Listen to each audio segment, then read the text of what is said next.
ઉત્તર ગુજરાતમાં ચાલુ વર્ષે વરસાદ ખેંચાવાને કારણે ખેડૂતોના ઊભા પાકને નુકસાન ના થાય અને સમયસર સિંચાઈનું પાણી મળી રહે તે માટે રાજ્ય સરકારે એક મહત્વપૂર્ણ અને ખેડૂતલક્ષી નિર્ણય લીધો છે. હાલમાં અમેરિકાના પ્રવાસે ગયેલા રાજ્યના મુખ્યમંત્રી ભૂપેન્દ્ર પટેલે વિધાનસભા અધ્યક્ષ શંકરભાઈ ચૌધરી તથા કૃષિમંત્રી જીતુ વાઘાણી સાથે ટેલિફોનિક સંપર્ક સાધીને ઉત્તર ગુજરાતના ખેડૂતોની સ્થિતિ અંગે લાગણીસભર રજૂઆત કરી હતી.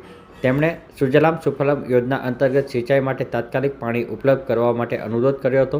અમેરિકા પ્રવાસે હોવા છતાં મુખ્યમંત્રી ભૂપેન્દ્ર પટેલની પરિસ્થિતિની ગંભીરતાને ધ્યાને રાખીને ખેડૂતોનું હિત સર્વોપરી રાખીને ત્વરિત પ્રતિસાદ આપ્યો હતો અને તેમણે વિધાનસભાના અધ્યક્ષ શંકરભાઈ ચૌધરી અને કૃષિમંત્રી જીતુ વાઘાણીને ખેડૂતો માટે પૂરતું પાણી ઉપલબ્ધ કરાવવાની ખાતરી આપી હતી.